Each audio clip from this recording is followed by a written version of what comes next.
English, Rhetoric, and Writing. Before starting, I'd like to thank the Evans Speakers Series and the English Department for their generous support this year, and I'd like to ask you to take a moment to turn off your cell phones.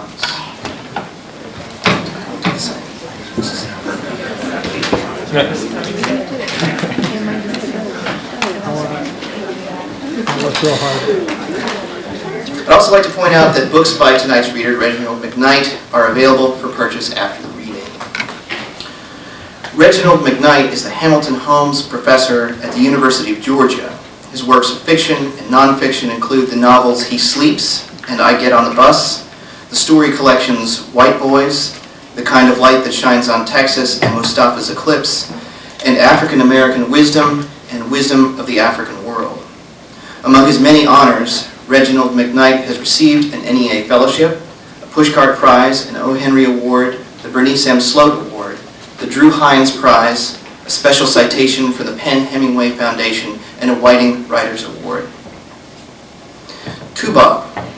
It's an artifact of language from the Wolof language of West Africa, an artifact that means white person, that means foreigner, that means African American, that means not African, not that kind of black. Tubab is one of the many cultural artifacts to come under the consideration of anthropologist Reginald McKnight, of anthropologist Bertrand Millworth, the main character of Reginald McKnight's novel, He Sleeps. As self-described, quote, deracinated black man, someone who hadn't grown up with the benefit of day-to-day, year after year living in a black American culture, the author, as much as his creation, is quite familiar with the complex classification Tubab. Bertrand, a black American married to a white woman, living our conflicted history, writes of their marriage that, quote, I couldn't keep my eyes squarely on you. It was as though I had one eye on you and the other scanning corners, looking for the invective, the evil eye, the shaking, shaming heads. They are white heads, black heads, American and African heads, and the wandering, wary gaze of anthropologist Bertrand becomes one both scrutinizing and under scrutiny. He feels himself multiple and feels simultaneously the pressures of our multiple classificatory systems, race, gender, class, nation. All of these are contained in the artifact Tubab, as translated through the novels, stories, and nonfictions named previously, works that explore this notion of alienness even, or perhaps especially among those you consider to be yours. You may not be wrong exactly, but you're never quite right either. The metaphor of the anthropologist, the observer of culture, peoples, customs, the recorder of stories, the teller of stories, is certainly an appropriate metaphor for the writer of any stripe. But it seems particularly apropos of tonight's reader. Please welcome to Berry College Reginald McKnight.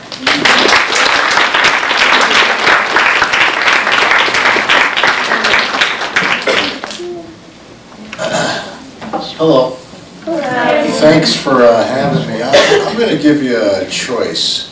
This being America and all, you have the freedom of choice. I can either read something from the novel, or I can read a brand new, possibly sucky short story. I mean, it's the first draft, and I haven't read a first draft of anything since I was probably in graduate school. So I'm very nervous about that, of course, but you know, sometimes you read stuff that's being published over and over and over again, and you kind of, so if you want a really good reading, I would recommend you go with this. If you want something that's going to challenge me, I would go with this. So a show of hands for people who want to hear something from the novel.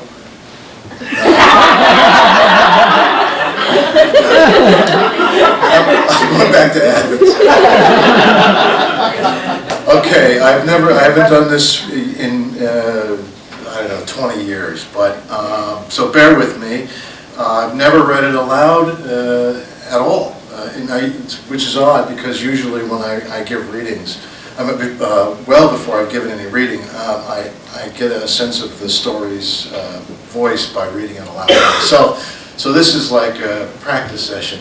The one thing I'm going to need actually is a pen in case I need to make any changes. So hang on a second.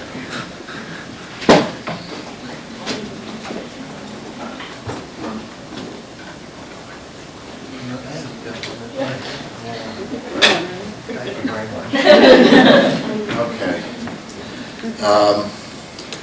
Because I'm bound to discover some typos as I read. Thank you very much. The story is tentatively entitled Farther Than Earth from Heaven.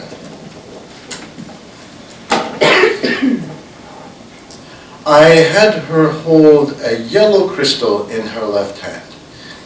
It wasn't real, but I don't think she knew this. Topaz, I said. It will calm you down. I offered her tea, and I was glad she refused it. Barely enough for the three of us. I could see by her nothing frame she had no trouble refusing things. Bony, spacey woman smothered in beads. Around her neck, her wrists dangling from her hair. It was as though she was trying to make up for her stringiness with all the beads and African wraps. It was easy to tell she had money, but that she wasn't from Baltimore, that she felt herself superior to the typical black girl from this town.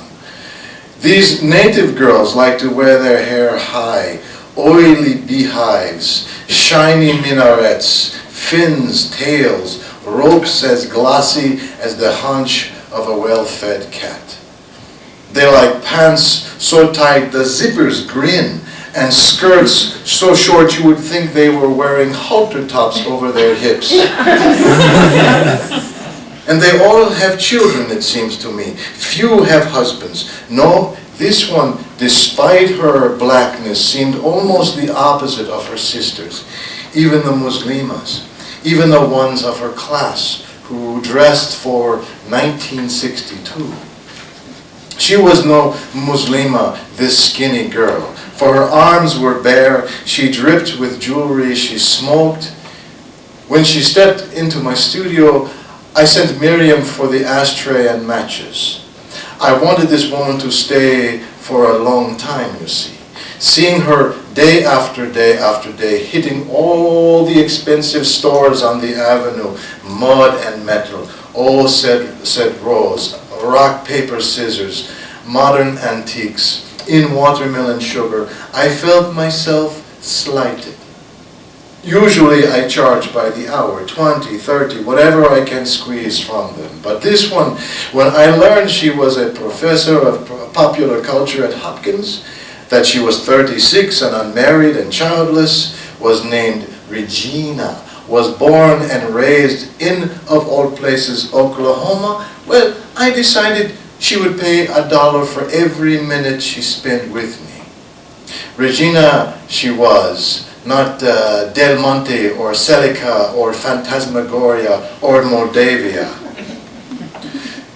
You don't need to squeeze the crystal, dear, I told her. Just let the stone do its work while I shuffle the cards.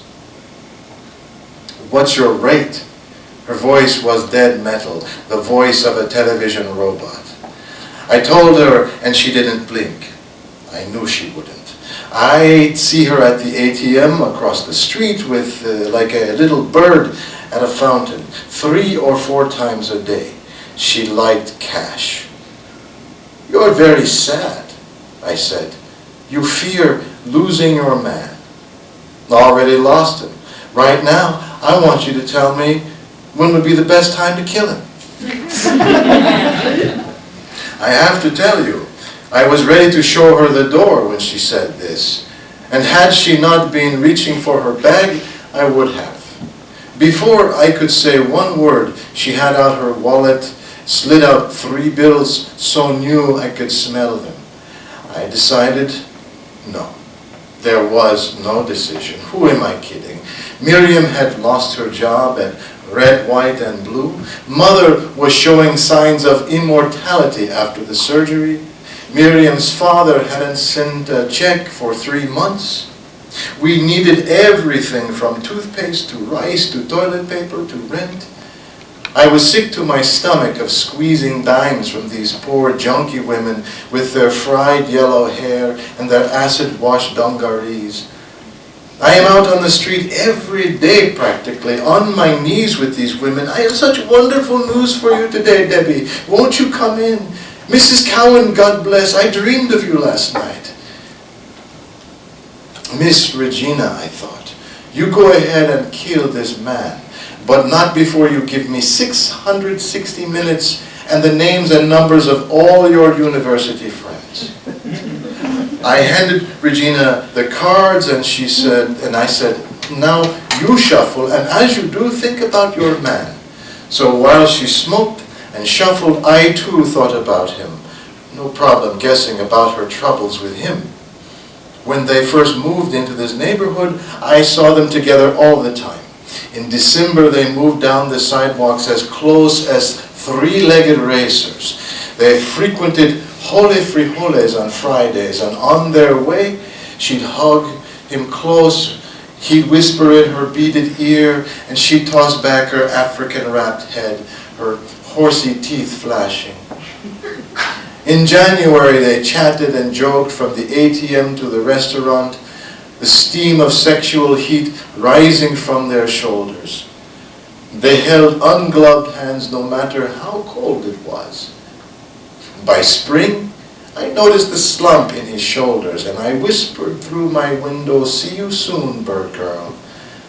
I may be no more psychic these days than the weatherman, but I could see their future. And sure enough, more and more, March, April, May, she flutters to the ATM and threads the avenue from shop to shop, buying, in the first few weeks, I'm sure, things for him. A painting from Haiti, a Mexican sculpture, funny little refrigerator magnets, $4 cards on which she writes little poems and in which she presses spring flowers. Then later, she buys for herself. I sat behind the glass on our stoop and watched. At first, she'd walk by our place and look no deeper into our window than her thinning face and neck. New beads in her locks, new dress, new shoes. Now and then, I'd see the man, usually in his little red car, trailing cigarette smoke. Sometimes he'd be with Regina, hands in his pockets, a quarter step behind or ahead of her. They spoke without laughter. He was thinner too. They spoke, but without much turning of the heads.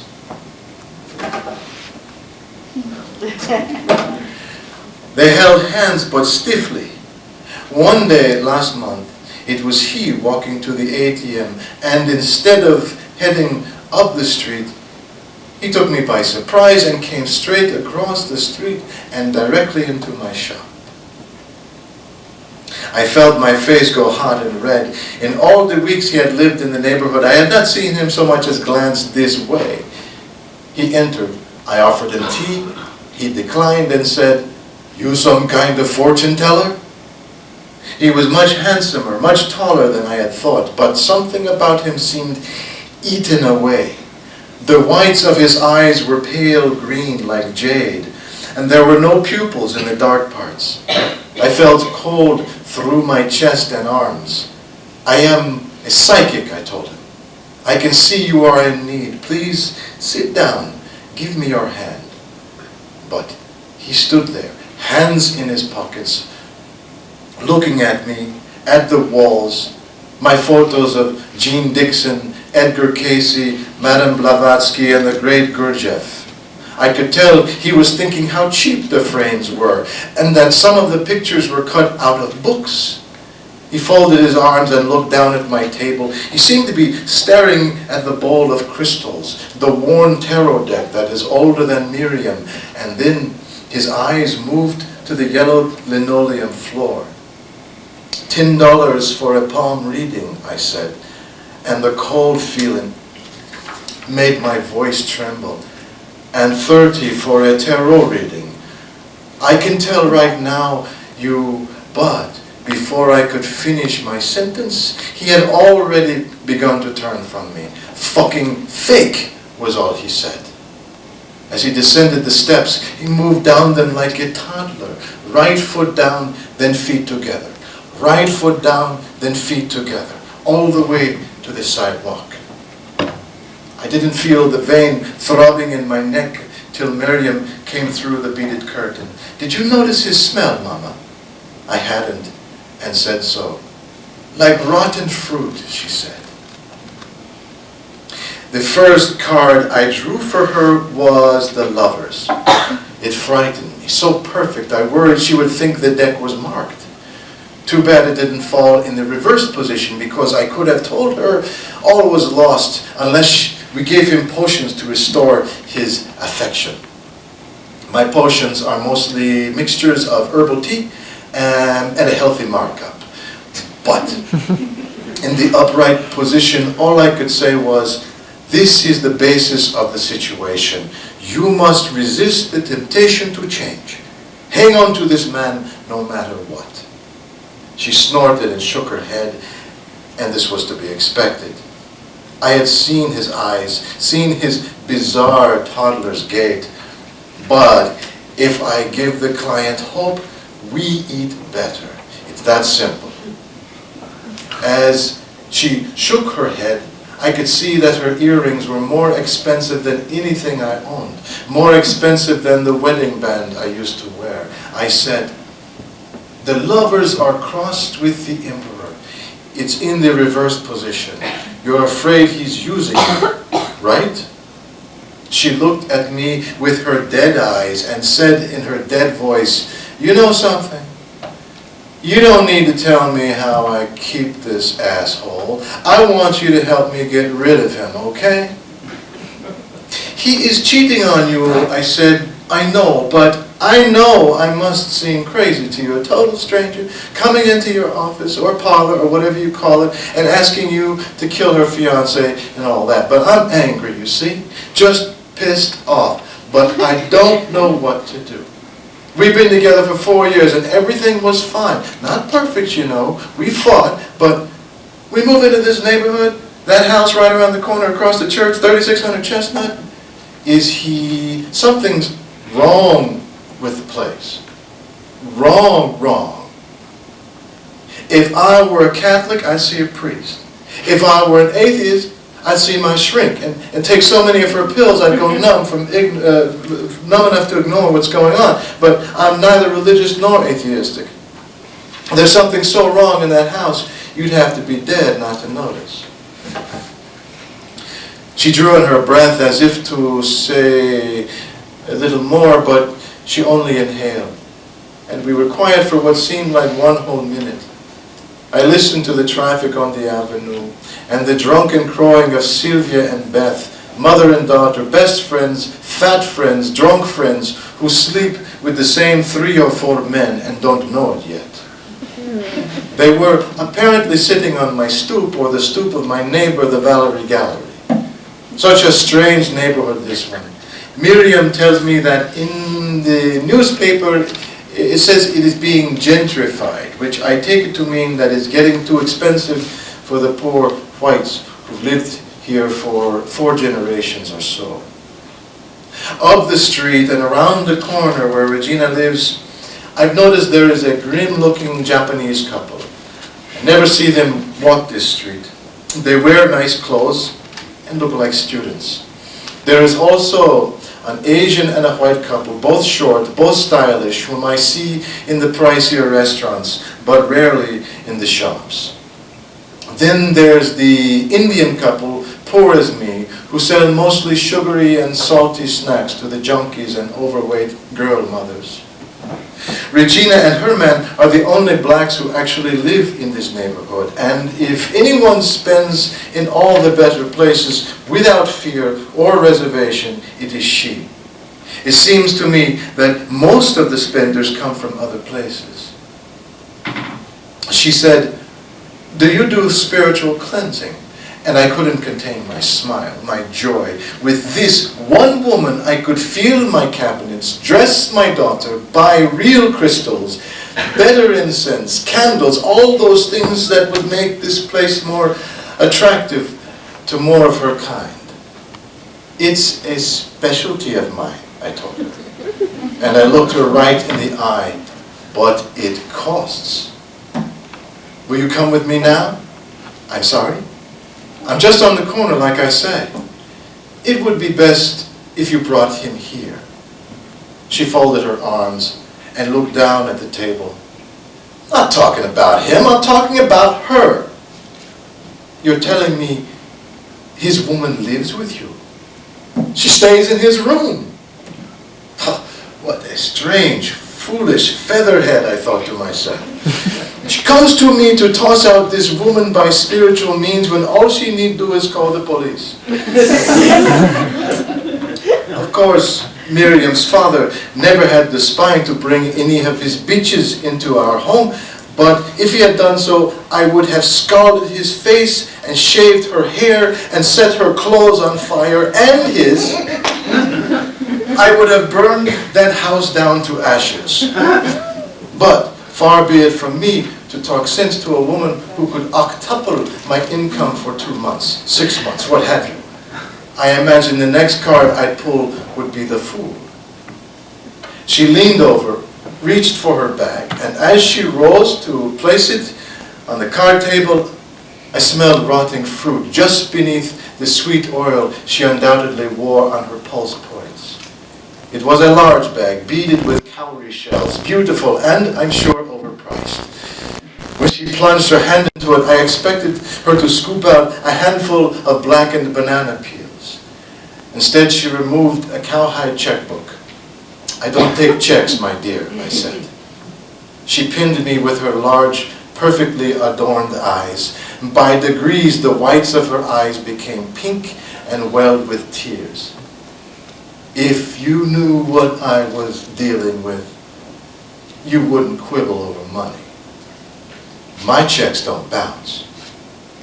I felt terrible, guilty.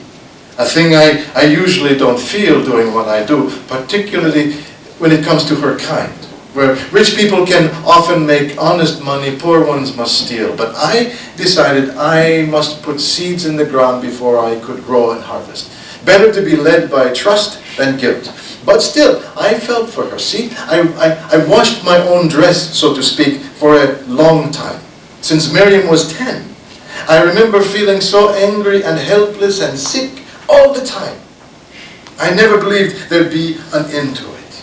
But the funny thing is, in those 5 or 6 years, my heart was so open, my soul so rich with pain, most of my readings came true. And I was specific on the freckle. I'd say, I see you winning 1,000 if you play any $5 ticket before the weekend, and they would win. I tell you what, sweetheart, I said to Regina. We will meet tomorrow, this time tomorrow, and you will pick me up and bring me to your house. Show me. If I think I can help, I will. And if I can, you will give me a check for $300, which will be a down payment for the cleansing, which will be $1,000 total if it works. She winced, but only a little.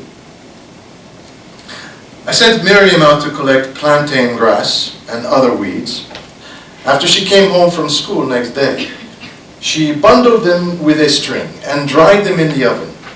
They do for the cleansing herbs I'd use on the man. As long as they had that herby stink that's so popular these days, it didn't matter what I used. I collected my crystals, put them in a Crown Royal sack. I wrapped my cards in a silk scarf and dressed myself in white. I wished for a holy look. While I was fastening my earrings, Mother, who was sitting at the kitchen table, kept staring at me angrily, I thought at first, but then her face coiled into the usual 1,000 lines of nasty joy. The same face she'd used after Miriam's father had been gone for 3 days, then 3 weeks, then 3 whole moons. I finished with my earrings before I said to her, What, old woman, you think I can't feed us? She shrugged, grunted. Fake, he said. I heard him. I could feel heat rise from my face and wetness in my eyes. Maybe you'd like to feed yourself. She pursed her lips and said, You know, like I do, little girl. Belief heals. Have belief in a stone and you are healed. No, you were stupid to take a check. A man believe and he will pay. He don't believe and he walk away. She's the one writing the checks, Mother. She shrugged, looked from one end of the kitchen to the other. What you got, Estelle? She said, and I realized she was speaking American so that Miriam could overhear and understand everything. She raised her arm and slowly waved it from left to right. You got nothing, see? Nothing. The black, he see your plastics and your dirty floor and your second-hand dress. He say to himself, what she can give me? You are fake. The woman, we eat, don't we? I was feeling calm, the way I'd feel before going to church. But I could no longer look at her face, particularly the ugly mole on the tip of her nose. I looked at the beaded curtain. You want the Playboy Mansion, Mother? Go buy a swimsuit. She slapped her hand on the table. I winced, but still wouldn't look at her. What are you, Estelle? Mother, you just told me I'm fake. We know this. This is nothing new. What are you, girl? I knew what she was getting at, but I shrugged and looked at my watch. Are you gypsy? This again, I said. What are you, girl, huh? I spun on her and thrust my red face as close to hers as so close I could have kissed it. I could have bitten the mole off her nose. Didn't raise my voice, but I could feel the strings in my neck and my eyes were hot. We eat, I said. We eat, we eat, we eat, we eat. A drop of my spittle closed her left eye, and I stood up straight. I spoke in our language so I'd be clear and she'd be clear and there'd be no mistake. A coin in an empty can makes a lot of noise, old woman. A lot of noise. I've clothed and fed and cared for you ever since Father died, and you've done nothing but spit in my palm and rattle like a coin in a can. You want to live elsewhere? Go. You want to live with me and my dirty floors? Show a little gratitude. I collected my things and went. I sat on my stoop and waited for Regina. She wasn't supposed to show up for another 20 minutes, so I watched two fat teenage girls eating ice cream as they jutted down the sidewalk. One of them pushed a stroller in which sat her fat, ugly child. The baby had a big square head and bright blue eyes that already had that mean and aloof look that everyone in this neighborhood wears. The pink ring around his lips showed he'd already devoured his ice cream, and I was a little surprised he wasn't squawking, twisting around in his seat, reaching for with his white fingers and begging for a taste of his mother's comb. The children of this place grow up on bologna and sugar. They quit school at 12 or 13 and spend their time trailing up and down these streets. They haul stolen cement statues in stolen grocery carts down to the post office parking lot for some reason, and with hammers they smash the cement to pieces. They hole up in abandoned buildings at night but eat and watch TV at home all day. They buy, sell, trade, drugs, video games, guns. The boys seldom get fat. The girls almost always do. A few go to college or become cops or hairdressers or retail clerks, but few of them, if ever, live more than a stone's throw from the places they grew up in. Homebodies they are. They are in love with this place. They may abuse one another, but they rarely break a window or write graffiti here. Houses are handed down by generation and only fall to strangers because of the drugs or too many jailings and deaths. They believe in little. Only this place means anything to them. Still, some of them come, but it's like pulling out boar's tusks with your teeth. I pace my window like the pent-up, unhappy hustler I've become. Am I a prostitute? Sure I am. I am both prostitute and pimp. The idea is to spend as little time with them as can be managed, to take as much money as I can, and give them good news, numbers, interpret their dreams, give them a pinch of bad news. No bad news repels them. I actually do wish them well, unlike the pimp and his charges. Naturally, if good things happen, they come back to me. But I feel for them too. How can you not when you know them like a priestess knows her flock or a hooker hers? I know the girl who keeps a secret her boyfriend's murder. I know exactly where his body is hidden. I know a woman who dreams every few nights of strangling her children, and the husband who doesn't know that not one of the children he's supporting is his. The girl who plays lotto with hush money she gets from her uncle. The old woman with cancer who won't go to a doctor. That one lives on black market Seconal and Cools. Perhaps if their awfulness or nastiness were to rub off on my daughter, I would hate them. But Miriam hardly notices them. But I think they think I have the power to curse them. Oh, being a gypsy and all. Regina showed up only a few minutes late. She wore blue jeans, bracelets, and a long-sleeved shirt with the cuffs rolled up. I'd never seen her dressed like this, and I wondered whether it had to do with her boyfriend. Was he gone already? It was a short walk to her house, a block or so, so we talked only a little as we walked. She told me I looked nice, and I asked her if she had faith. She shrugged. I asked her if her man was home, and she said, no, but she is. Is she a friend of yours? I don't think she's anyone's friend. Two skateboarders rolled by as we rounded the corner, and I felt a stomach frog kick when I could actually see her house at the end of the road. Let me ask you something. Why do you let her stay in your home? It is your home, isn't it? She doesn't give me any choice. I could not stop my mouth, so I said, why are you so weak? I was walking slightly behind her at this point and was watching her hair swing. It exposed the back of her thin neck, and I imagined slamming that twig with my fist until it snapped. It was only weeks later that I realized I hated her for being too much like me. On the nights or mornings or mid-afternoons when Miriam's father slouched into the house smelling of liquor and women, pot, quick showers, I said nothing.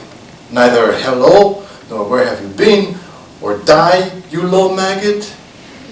I believed at the time my silence would both freeze and burn him, but he must have assumed we were co-conspirators. He often came in when I had a client up in the storefront, so I didn't always see him for an hour or so, but I would hear him laughing and talking with Mother, or teasing Miriam, whom I suppose I must add loved him then, loves him now. He'd open the fridge, open a beer, open the paper, all with a holiday of noise, proud of his ways, skulking, sidling, creeping not for this man. At the times he came in when I was elsewhere in the apartment, he'd lay it on even more heavily, pinching my cheek, hooking my chin with his pointer finger, saying, "You okay, my flower?" "Sure, sure," I'd say. "Why wouldn't I be okay?" No doubt in my mind, if I'd kicked his balls or spooned out his eyes while he slept, he'd have stayed. He liked women with ugly hearts. He'd have said to me, "Now there's a woman." Regina led me up the stoop and into the place without a word. But as I turned to close the door, she said, "Well, I hired you because I am weak." She held herself at such an angle that her head looked particularly large and her neck thin. She looked like a picture of one of those beautiful, starving African women, eyes large and serene, eyes that can already see paradise and nothing of this world. I felt cruel and stupid as an arrogant philanderer. I stared at the walls and furnishings until my pulse subsided. The whole first floor was a single room divided by Japanese screens, no antique furnishings, no leather-bound books or chairs, no Greek busts and statuettes, none of the things I thought would fill a professor's house. There were bookcases, but they were filled with toys, mostly colored ones. Mr. T, Steve Urkel, the Cosby Kids, even Black Simpsons, black superheroes, black aliens, a black Zorro. There were dolls that looked as though they were modeled on some kind of people of Baltimore, complete with the falling down pants, the bottles wrapped in paper bags, the peculiar tight-fitting scarves. There were more dignified and more strange things too. Santeria candles, colored bottles, a black Ken doll in a three-piece suit nailed to a cross like Jesus.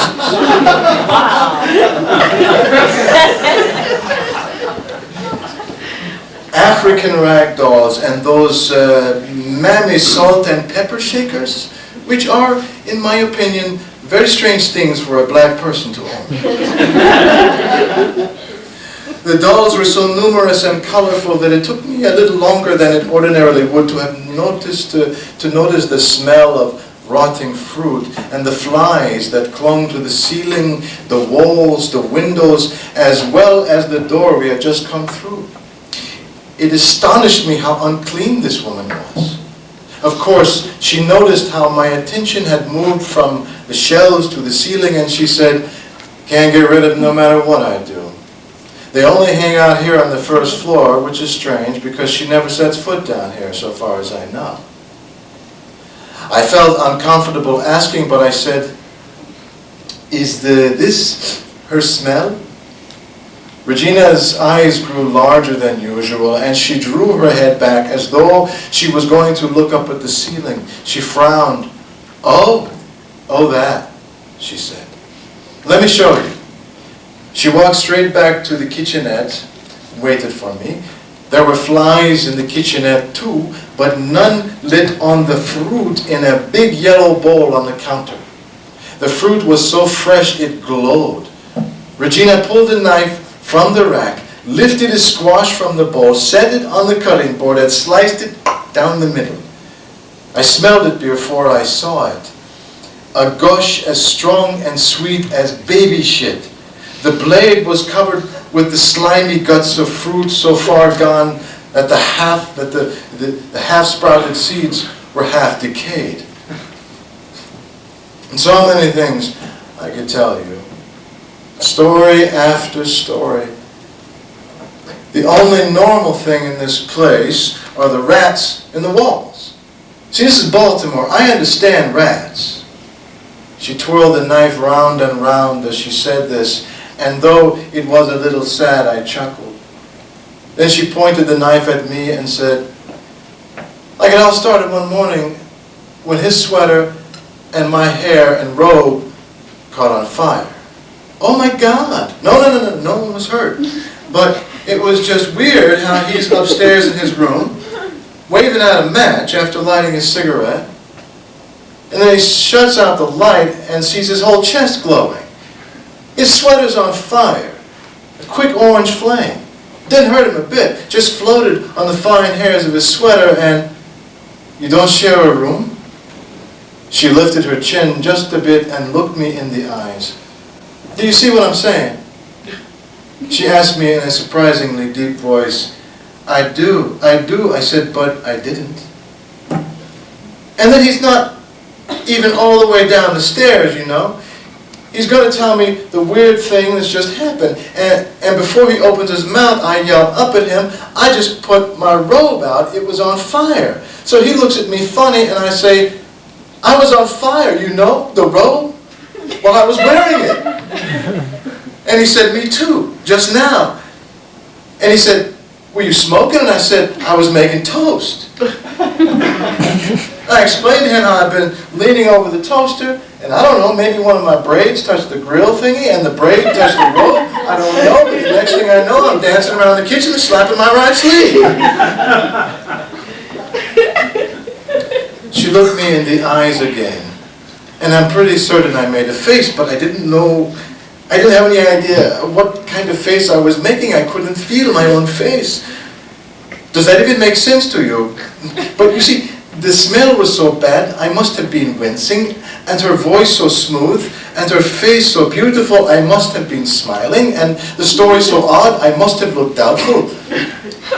Regina set the knife on the counter, and a fat fly started and flew slow as syrup across the room, and the lid next to another fat fly, and this one too moved so slowly I could almost count its wing beats. I could have pulled it from the air with my hand. So many things I could tell you, she said. Like the thing that happened with the neighbor a day or two later, and went on for about 3 weeks. See, 2 or 3 times a week, this guy, we call him the sausage, all this man does, besides sell air conditioners, and she made the donkey ears with her fingers. I don't know exactly what people mean by this gesture, but I kind of get the point. It's like a wink. Is lie out on his backyard, tanning that red, oily skin of his. Big old smoked weenie. Well, one day, I'm downstairs in my workspace, right next to that shelf of toys, and my partner isn't even home. Where was he? So this man starts pounding on the wall between our place and his, and I can just barely hear his voice telling us to keep it the fuck down. And right here, Regina made the bunny ears again, but I didn't see why she would wink about this. I said, "Oh my God." And she nodded. "I know," she said, but I didn't know what she was talking about. There was not only no noise, but there was no us. I was answering emails. Emails now. Not very noisy. I assumed he was drunk, high. The row houses in this neighborhood are amazingly dense. You almost never hear or feel your neighbors moving through their own space. Regina opened the back door, took the tray of squash and set it outside. "Deal with this later," she said. Shut the door and told me I could smoke if I wanted to. So he kept doing this, the sausage man? She laughed and nodded her head. "Oh yeah. Later he took the pounding on our door at 2 in the morning. He was nasty too. Accused me of running a whorehouse." She lifted her hands, then dropped them, and her beads clacked. Obviously, he has no idea who I am. What kind of noise? Sex, of course. He heard people having sex, whether there had actually been sex or not. "Excuse me, but did we make noise?" "Naturally, but not that. If we had had that much sex." In the silence, I lighted a cigarette. She handed me an ashtray, folded her arms, and leaned against the counter. I cleared my throat and pawed through my bag as though I wanted to check my things. I was going to tell her she had misunderstood me. I wasn't going to ask her about her sex life. I was going to ask her for some tea. But to a psychic, people will tell anything. And as if she were the mind reader instead of me, she asked me whether I would like tea or coffee.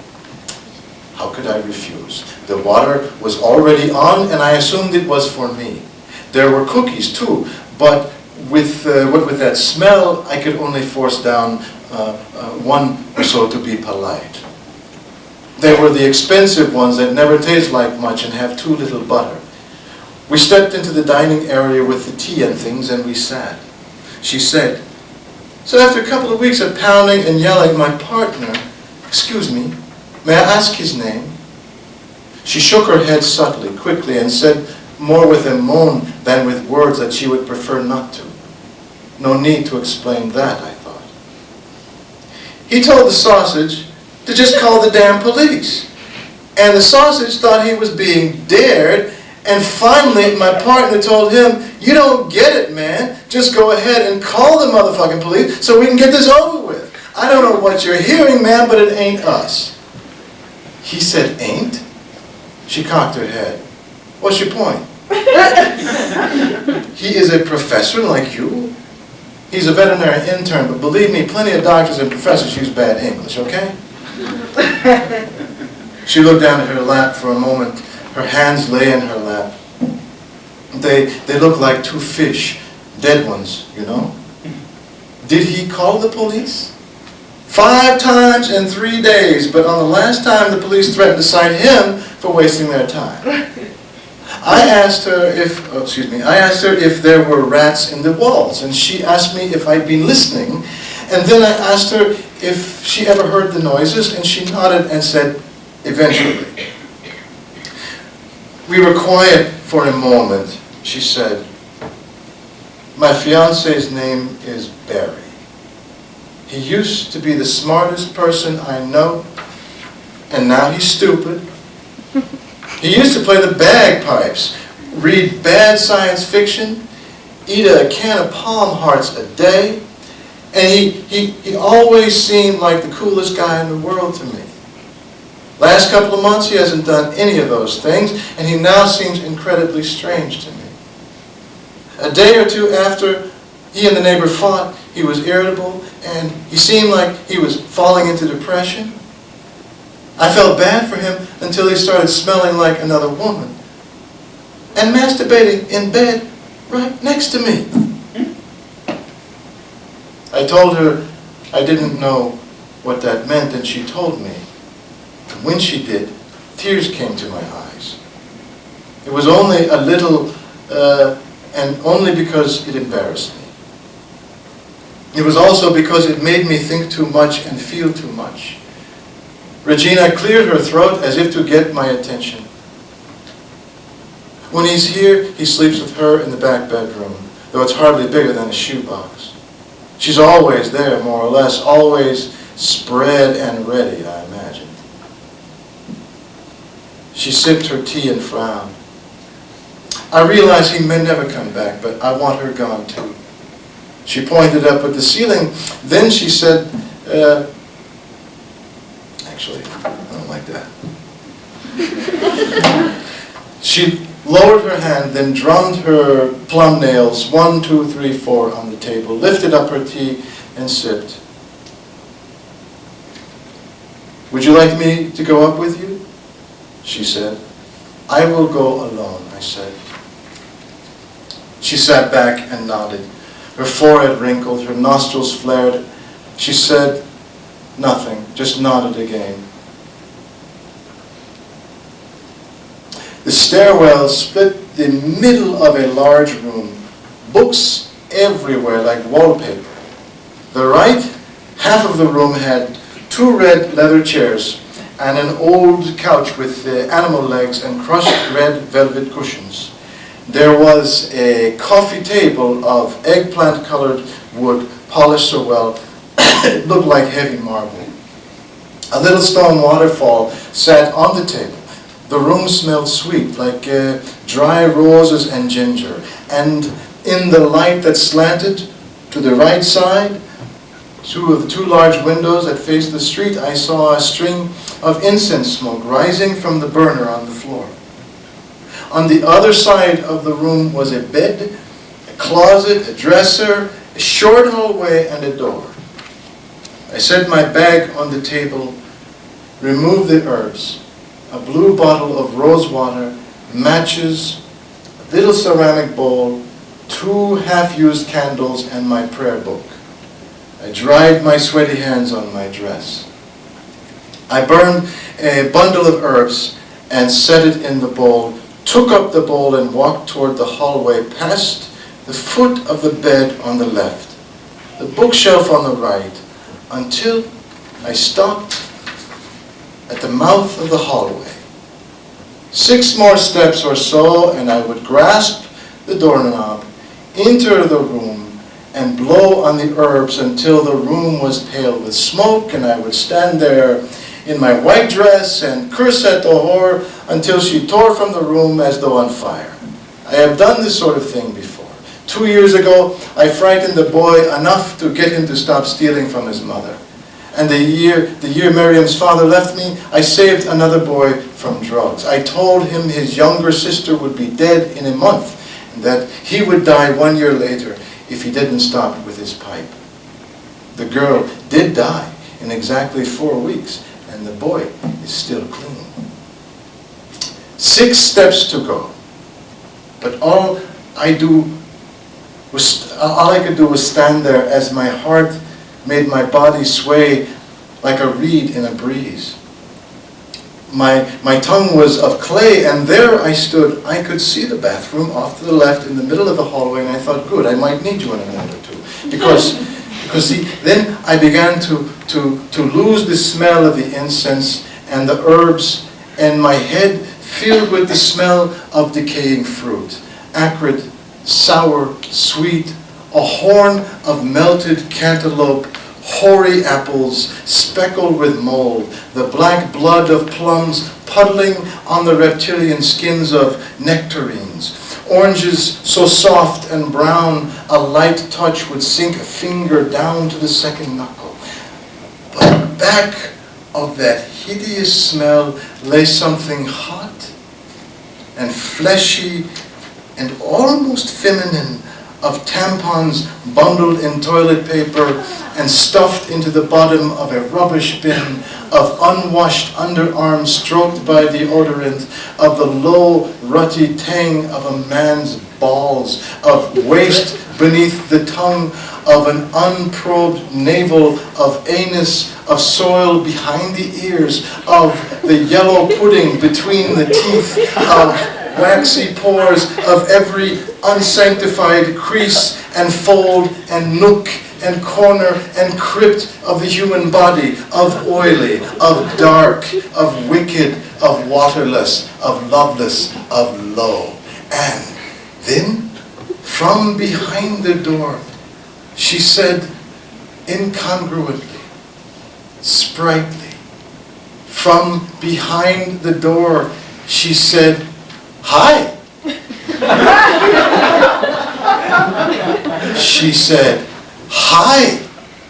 She said it only once, but I heard it 300 times. Between the time it took me to turn around and walk back to the other side of the room and sit on the animal leg couch, I left all of my things on the table except for my bag, which I placed on my lap, my knees clasped together. I sat there listening to the sounds of Regina washing her dishes. I breathed in and I breathed out, but I could not expel the woman from my nose, and I could not stop her voice. She said, "Hi." She said, "Hi" to me from behind the closed door. I sat until enough time had passed. I went downstairs and collected my fee. That's the story. You asked for it, so...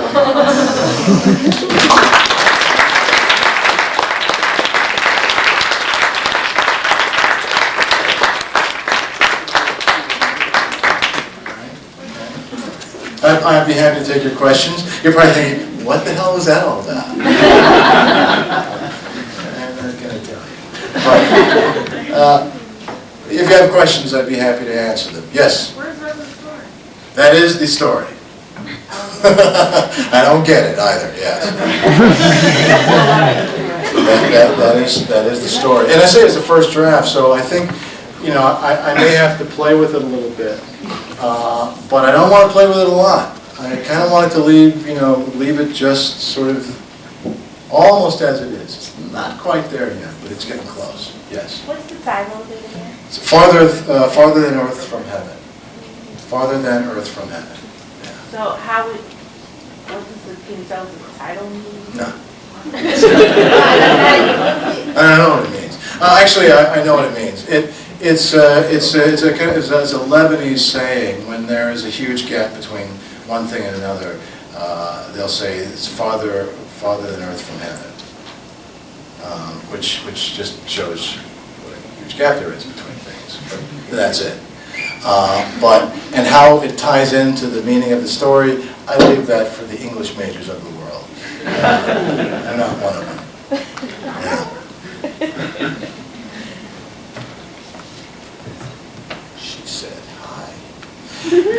in part, the story was written as with an obstruction. Do you know what an obstruction is? Any of you familiar with that term? A friend and I have been writing ghost stories for about a couple of years now, and we do it with obstructions, in which we place certain almost random rules on one another. He wrote one in which you had to write about someone consumed by the love of a ghost, but we could never use the word ghost in any of the stories, and we couldn't show the ghost in that particular story. And then mine for him was you had to write the same story, but the ghost could only speak and use a single word. That was it. And let me ask you, since this is a brand new story, how many of you felt like it dawned on you at some point that there was something really not right or human about the woman upstairs? That's not bad. It's about half of you. That's not too bad. Yeah. And how many of you were still saying, what's this guy talking about? Okay, good. Other questions? Maybe this is not a very good question, but what was the ethnicity of your main character? Unclear. Unclear. Yeah. Yeah. She's probably Lebanese. Okay. But because in Baltimore there are a few Lebanese Americans, and they often worship at an Orthodox church, oddly enough. I thought most of them would be sort of conventionally Catholic, but they end up, a lot of them are Orthodox. And a couple of them pass themselves off as gypsies in order to make a living. So, because they're sort of brown-skinned and kind of foreign-looking, and they know that nobody knows who they are or what they are. So some of them, a couple of women in town I met and interviewed before writing the story, play around the edges of ethnicity for their economic advantage. And I don't blame them in a town like Baltimore. You have to do what you can. Yeah. Yes? How much research do you typically do when you put a story together like that? I just, I didn't even like to call it research. I just talk to people. But it is kind of research. I mean, you have to find out answers to certain things. But as far as like reading, you're studying history and science and stuff like that, I just soon get something wrong. When I write about Africa, I lived there for 14 months after I graduated from college. So that was the research I did there. And then every other place or thing I write about, I've either done it or I've lived in close proximity to it or something like that. Yeah.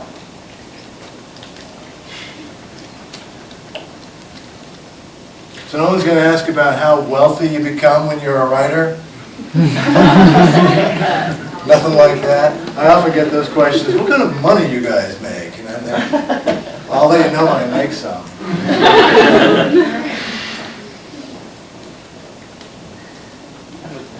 Yeah. Yes. I mean, when you think of genre, when you're writing a story like that, I mean, to me it's a literary story. Yeah. It doesn't seem to me like a horror story or a ghost story. Yeah, I didn't want it to be a horror story. It has some of the elements in it, but they're actually the elements I've actually seen, and if I hadn't actually seen them, I wouldn't be writing about them.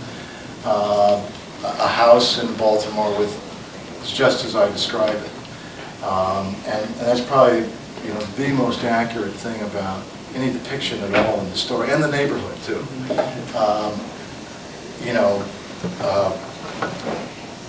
For me, it's never about plot. It's about language and it's about characterization.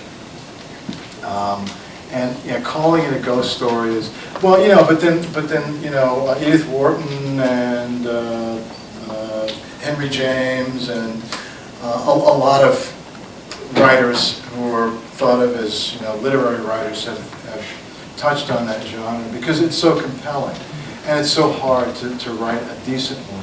And I thought, well, does it have to be scary? I don't think so. Creepy, yeah.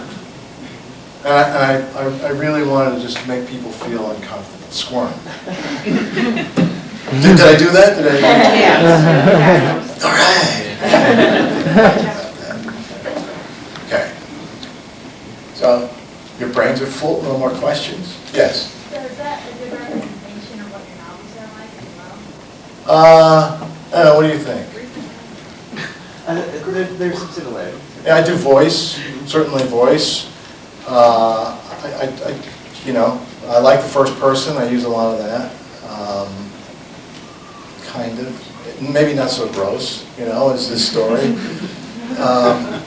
Yeah, but I guess, it's hard to know, like, even writers who say, I'm doing something completely different now, I've made a real departure, they don't know what they're talking about, because you don't have the perspective of yourself and your own work to know. So, it's a good question. Other questions? I talk sports. I could give you a tarot reading if you like. Done that before. You know, no.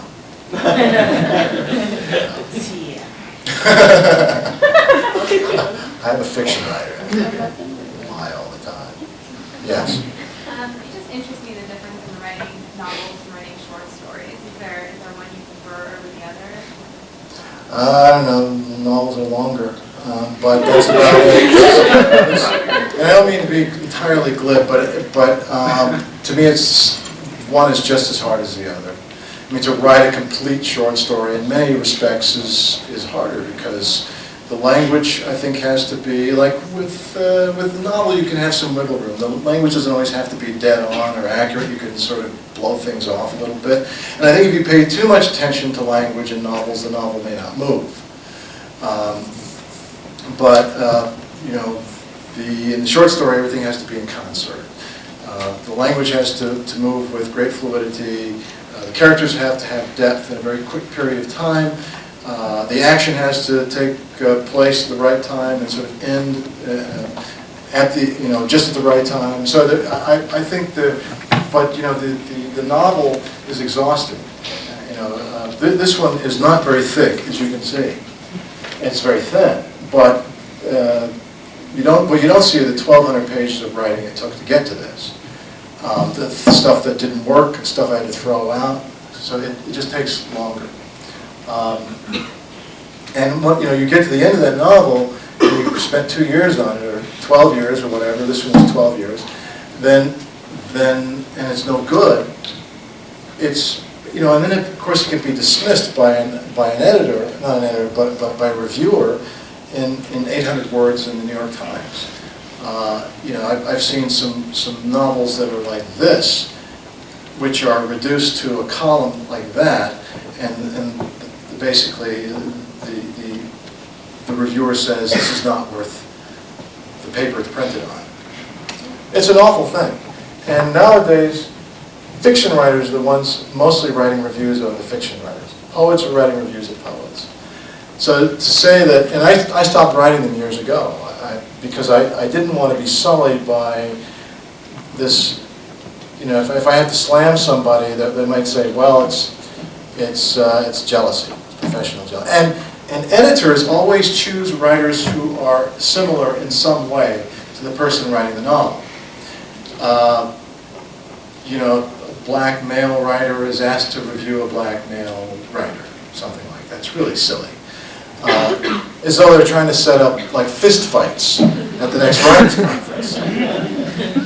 So I prefer, as you know, neither genre, but you know, if I didn't feel compelled in my guts to write fiction, I would make cabinets or something. It's kind of a pain in the butt. Any novice writers out here? Good, I hope to be very discouraging. Don't do it. Save yourselves. Run for your life. No. I'm never serious about stuff like that. No, if you want to write, write. It's a wonderful way to live. Yeah. Yes? Have you written anything about Athens? About Athens?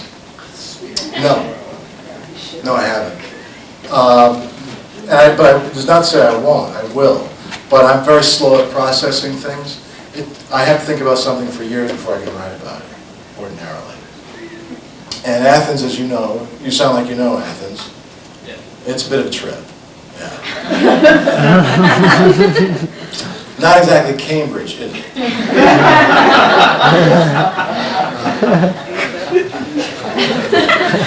Are you from Athens? Yeah.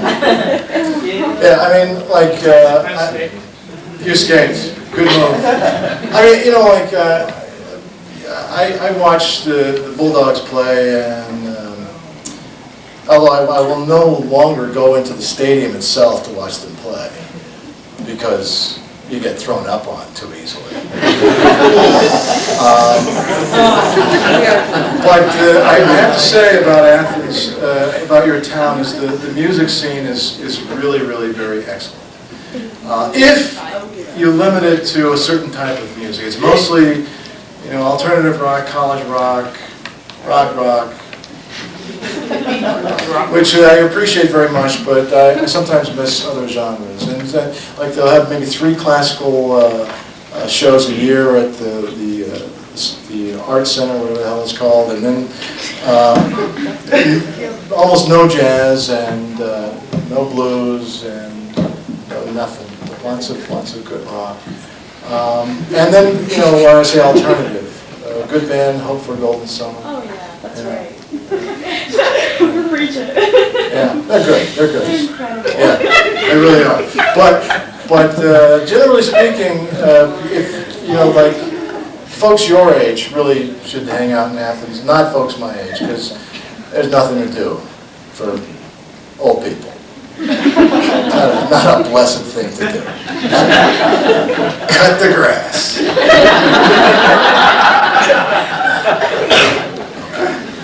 It's not Rome. But, no. Rome must be, what's it like here? Is it a nice town? It's so opposite.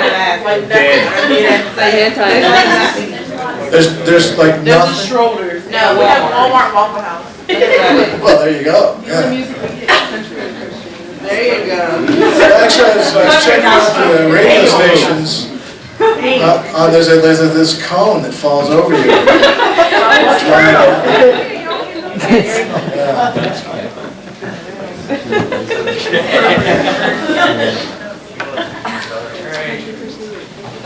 Okay, well, if you all are done with me, I guess I'm done with you. Thank you for your attention.